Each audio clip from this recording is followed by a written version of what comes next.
سب سے پہلے اپنا عقیدہ درست. اسلام کیا کہتا ہے؟ جس نے ہمیں نعمتیں دی ہیں اس کا شکر ادا کرو. تو شکر میں سب سے پہلی چیز یہ ہے کہ جس نے دی ہے مانو کہ وہی دینے کے قابل ہے، اس کے علاوہ کسی کو دینے کا اختیار نہیں ہے. اس لیے اسلام میں سب سے بڑا جرم کیا ہے؟ شرک. وَمَن يَدْعُ مَعَ اللَّهِ إِلَٰهًا آخر، جو اللہ کے سوا کسی کو پکارے گا تو اللہ کہتا ہے اس کا حساب کس کے ذمے ہے؟ میرے ذمے ہے، میں نہیں چھوڑوں گا اس کو. اس لیے ہم نعرہ صرف یا اللہ مدد، یا رسول اللہ مدد کا نعرہ بولتے کیوں نہیں لگے گا. یا علی مدد بولو نا، نہیں. ایاک نعبد و ایاک نستعین، اے اللہ ہم تیری ہی عبادت کرتے ہیں اور صرف تجھ سے مدد طلب کرتے ہیں. اللہ نے جب ہمیں بنایا تھا پانی سے، اس بنانے میں کوئی پیغمبر کوئی فرشتہ اللہ کے ساتھ شریک نہیں تھا. اللہ کہتے ہیں جب میں خود مختار ہوں، میں نے بنایا، تو ضرورتوں میں پکارو گے بھی کسے؟ صرف مجھے. لوگ کہتے ہیں کہ اللہ نے اپنے پیغمبر کو بھی اختیارات دے رکھے ہیں. اللہ کے دینے سے پیغمبر کے پاس بھی اختیارات آ گئے. اللہ قرآن میں جگہ جگہ اس شرک کی نفی کرتا ہے. اللہ کہتا ہے میں نے کسی کو کوئی اختیار نہیں دیا ہے، نہ پیغمبر کو نہ کسی ولی کو. معجزے جو پیغمبروں سے صادر ہوتے ہیں وہ پیغمبروں سے نہیں ہوتے، وہ اصل میں کس سے ہوتے ہیں؟ اللہ سے ہوتے ہیں. اللہ نے کسی پیغمبر کو اختیار نہیں دیا کہ جب چاہے چاند کے 2 ٹکڑے کر دیں. نہ، جب اللہ نے چاہا پیغمبر پہ وحی نازل کی کہ اے نبی آپ چاند کی طرف اشارہ کریں، میں اپنی قدرت سے چاند کے 2 ٹکڑے کر دوں گا. نبی نے اشارہ کیا، اللہ نے ٹکڑے کر دیے. تو یہ اختیار کس کے پاس ہے؟ اللہ کے پاس. پھر جوڑنے والا بھی کون چاند کو دوبارہ؟ اللہ. موسیٰ علیہ الصلوۃ والسلام کو اللہ نے کہا کہ لاٹھی زمین پہ ڈالو میں سانپ بنا دوں گا. حضرت موسیٰ کو اللہ نے یہ اختیار نہیں دیا کہ جب چاہو آپ لاٹھی کو سانپ بنا دو. اگر اللہ نے یہ اختیار دیا ہوتا تو موسیٰ علیہ السلام نے جب لاٹھی زمین پہ ڈالی تھی پہلی دفعہ اور وہ سانپ بنی تھی تو موسیٰ علیہ السلام خوف سے بھاگتے نہیں. قرآن کہتا ہے کہ موسیٰ علیہ السلام بھاگے، ولم یعقب، پیچھے مڑ کے بھی نہیں دیکھا، اتنا خوف زدہ ہو گئے اس سانپ سے. اللہ نے فرمایا یا موسیٰ اقبل، اے موسیٰ واپس پلٹ اور اس کو ہاتھ میں پکڑ لے. سنعیدھا سیرتھا الاولی، جس خدا نے اس لاٹھی کو سانپ بنایا ہے وہی رب اس سانپ کو دوبارہ لاٹھی بنا دے گا. پتا چلا کہ بھائی موسیٰ نہ لاٹھی کو سانپ بنا سکتے تھے نہ سانپ کو ریورس کر کے دوبارہ لاٹھی بنا سکتے تھے. یہ سارے کام کون کر رہا تھا؟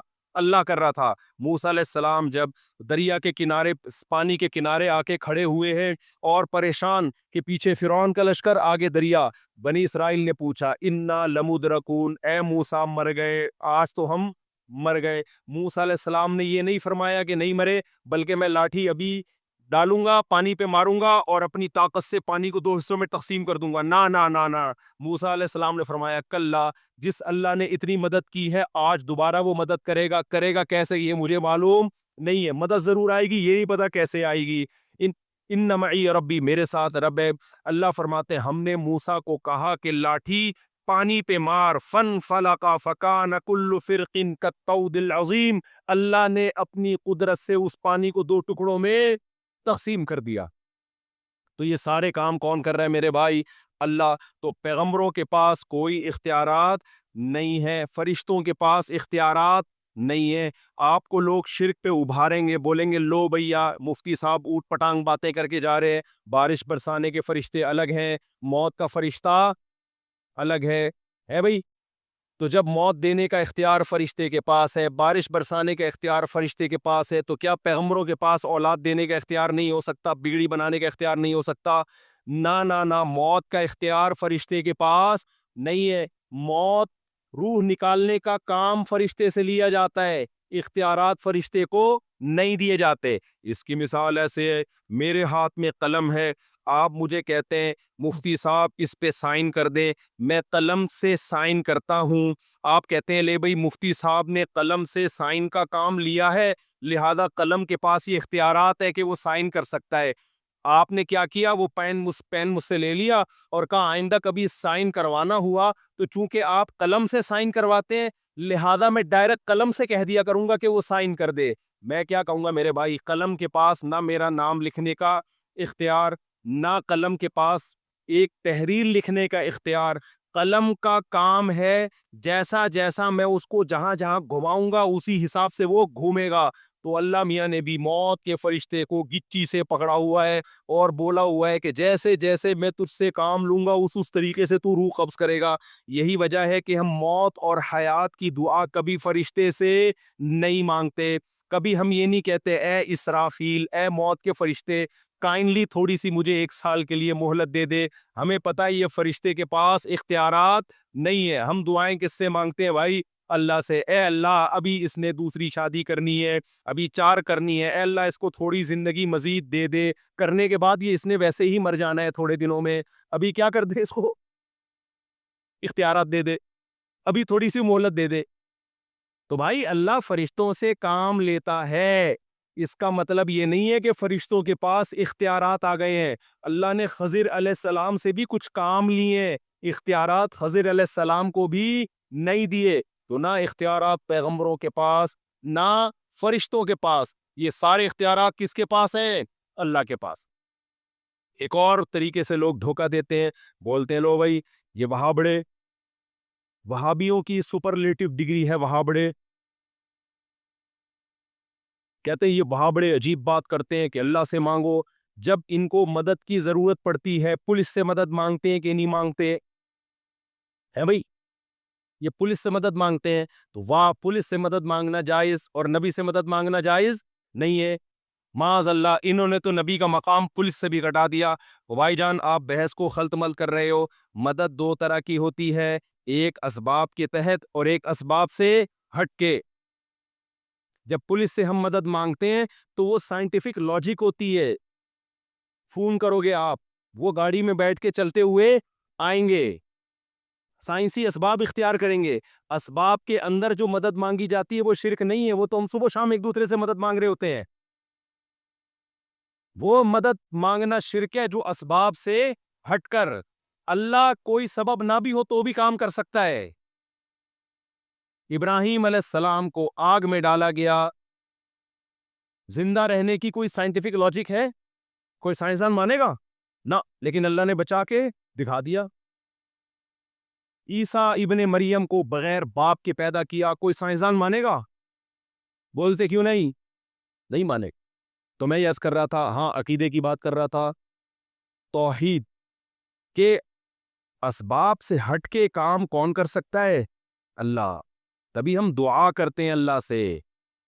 دعا کہتے ہیں اسباب سے ہٹ کے کسی کو پکارنا. پولیس سے ہم دعا نہیں مانگتے. تو آپ یہاں بیٹھے بیٹھے نبی کو پکارو گے تو یہ اسباب کے تحت نہیں ہے، یہ اسباب سے ہٹ کے ہے، لہذا یہ والی پکار شرک ہے.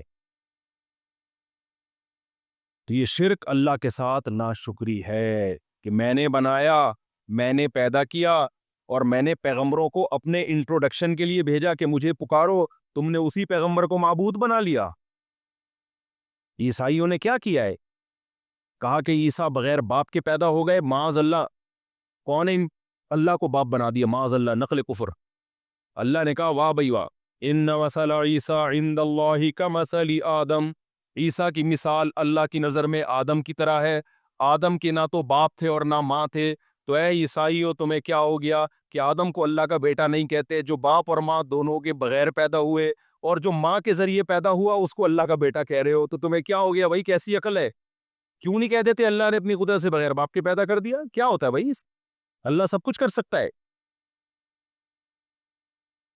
تو یہ ہمارا عقیدہ ہے بھائی. سارے اختیارات کس کے پاس ہیں؟ ہو سکتا ہے کچھ لوگ پھر یہاں ورغلائیں. لو بھائی، جبریل آئے تھے، انہوں نے کہا تھا لِأَهَبَ لَكِ غُلَامًا زَكِيًّا، اے مریم میں تجھے ایک بیٹا ہبہ کرنا چاہتا ہوں. تو اسباب کے بغیر بیٹا ہو رہا تھا نا، بغیر باپ کے بیٹا ہو رہا ہے، اسباب کے تحت ہے، وداؤٹ اسباب ہے.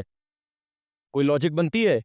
تو جبریل کیا کہہ رہے ہیں؟ میں دے رہا ہوں. اس کا مطلب جبریل بھی بغیر سبب کے بگڑی بنا سکتے ہیں، کام کر سکتے ہیں. نا نا نا نا، یہ نسبت مجازی ہے. بعض دفعہ کام کوئی کر رہا ہوتا ہے، کسی سے لے رہا ہوتا ہے تو نسبت مجازن اس کی طرف کر دی جاتی ہے. سمجھتے ہو کہ نہیں سمجھتے؟ جیسے قرآن میں آتا ہے کہ حلال و حرام کرنا صرف اللہ کا اختیار ہے، نبی کو بھی اختیار نہیں. لِمَ تُحَرِّمُ مَا أَحَلَّ اللَّهُ لَكَ، اے نبی جس چیز کو اللہ نے حلال کر دیا آپ اس کو حرام نہیں کر سکتے. دوسری جگہ قرآن کہہ رہا ہے یحل لہم الطیبات ویحرم علیہم الخبائث، نبی ناجائز چیزوں کو حرام کر کے جائیں گے. ہے بھائی، ایک طرف قرآن کہہ رہے اے نبی آپ حرام حلال کا رائٹ آپ کے پاس نہیں ہے، ایک طرف اللہ کہہ رہے آپ بری چیزوں کو حرام کون کرے گا؟ آپ کریں گے. بھائی حرام اللہ ہی کرے گا، لیکن چونکہ نبی کی زبان کے ذریعے کرے گا اس لیے مجازن نسبت کس کی طرف کر دی؟ بولو، نبی کی طرف کر دی. یہ نسبت مجازی کہلاتی ہے، حقیقت میں کون کر رہا ہے؟ اس کی میں اکثر مثال دیتا ہوں. آپ ہوٹل میں جاتے ہو یا کسی کی دعوت میں جاتے ہو، کسی نے پوچھا بھائی تو نے کتنی بریانی کھائی، آپ نے کہا میں 2 پلیٹیں کھا گیا.